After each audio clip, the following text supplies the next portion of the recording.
So I didn't exactly set out to reinvent my wardrobe. I just couldn't ignore the fact that most of it wasn't working for me anymore. And don't get me wrong, I had a closet full of clothes that I genuinely loved.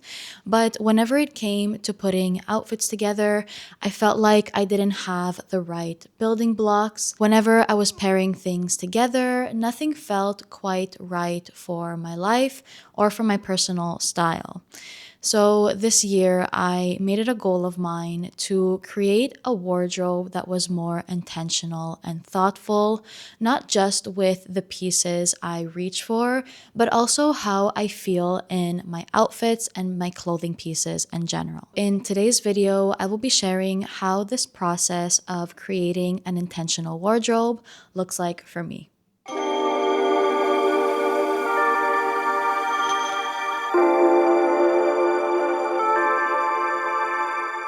Instead of completely starting over and going out and buying a whole new wardrobe, I wanted to start with the things that I already had hanging in my closet. Because I do have things that work for me, I just need to identify what they are and see why they work for me as well. And not just identify the pieces that I reach for again and again, but also the things that I tend to avoid. The things that feel effortless and things that may feel a little too loud whenever I put them on. An example of that I recently discovered in my wardrobe is patterned pants. This is a style that I've seen on others that I absolutely love, but whenever I owned a pair myself, even though it gave me so much joy seeing them hung in my closet, whenever I would go to wear them and style an outfit with them, they just didn't feel quite right. They did feel a little too loud, and then I would just change my entire outfit. Nothing is wrong with owning these pieces. Nothing is wrong with wearing them either. They just don't feel like me. And I think that was the most helpful part of the process, is realizing that when you're building a wardrobe, you don't necessarily fill it with things that you like in theory, but with items that you actually feel like yourself in. And so I wasn't trying to get rid of a bunch of things while I was trying to find these pieces in my wardrobe. I was just trying to find myself through the things that I already owned. From there, I started to notice some patterns in the things that I had picked out of my wardrobe. All of these things were nothing overly complicated or detailed. They weren't anything that I was super excited to add to my wardrobe or purchase. However, these were the things that I was reaching for the most. And so that's when I realized that my core essentials aren't necessarily the things that I think I should own.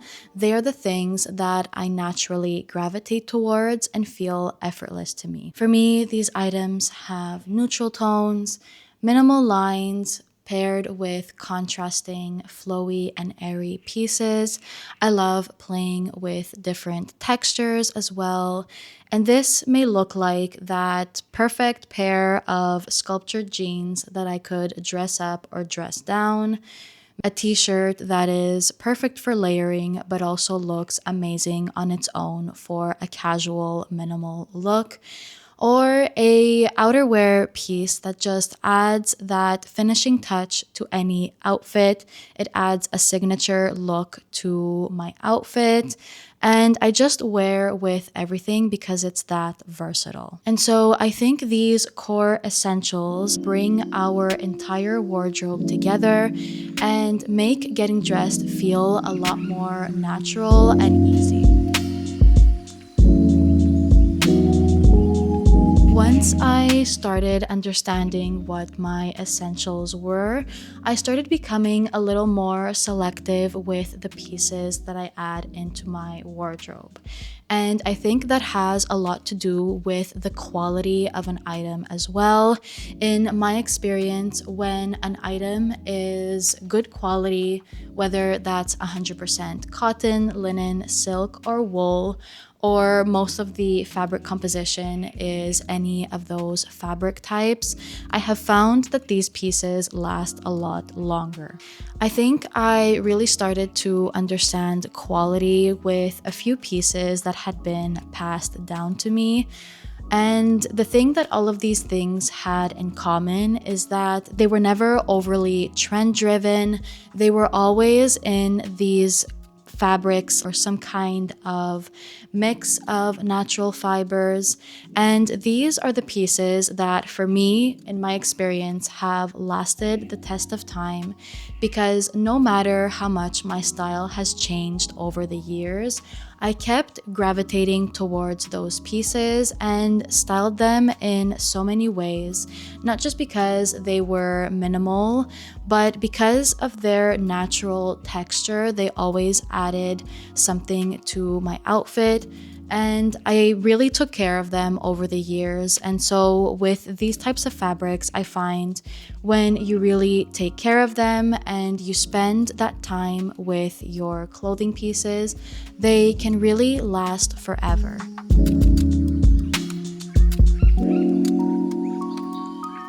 We tend to forget that we do build relationships with our clothing pieces as well. And I do like to see these special items as a friend from the past. And so that is also proof that the items that we tend to keep in our wardrobes and wear more often than others aren't necessarily the things that always stand out, but rather the things that feel like they stay true to you and feel close to you in some way. With all of these observations and this idea of putting together a space that is both intentional and creative for your wardrobe, I have noticed a shift in how I get dressed, and I think more in outfit formulas rather than creating outfits. Earlier, I mentioned that one of my essential pieces is a sculptural pair of jeans. So if I want to dress it up for work, I will wear it with a flowy blouse. Right there, I am creating the contrast of something minimal and structured on the bottom and flowy and airy on the top. And then I tend to add another type of contrast either with a shoe or my outerwear. On the other hand, if I want to make this look more casual, I will pair it with maybe a fitted cotton top or one of my favorite knit sweaters. Maybe I will layer a t-shirt underneath for more depth. All of these small details are part of my personal style and how I like to get dressed. And so these examples are two outfit formulas that I have created with one of my core essentials from my closet. And I don't necessarily wear the same items with this core essential all the time, but by having this idea in mind, this formula that with these structured pants, I can wear either something tighter fitted or flowy on the top, depending on the occasion and where I'm going. It just makes getting dressed feel easier because I already know that this outfit combination is going to work. I'm still figuring it all out, but I think that's the point. For me, creating an intentional wardrobe isn't about striving for perfection, but rather taking the time to pay attention to the small details and learning what feels more like me. And I would love to know what that looks like for you in the comments down below. If you're also in a place where you're trying to create an intentional wardrobe, let me know what that looks like for you. Thank you so much for watching. Don't forget to subscribe if you're looking for more styling tips on how to create an intentional wardrobe. And I will see you in my next one.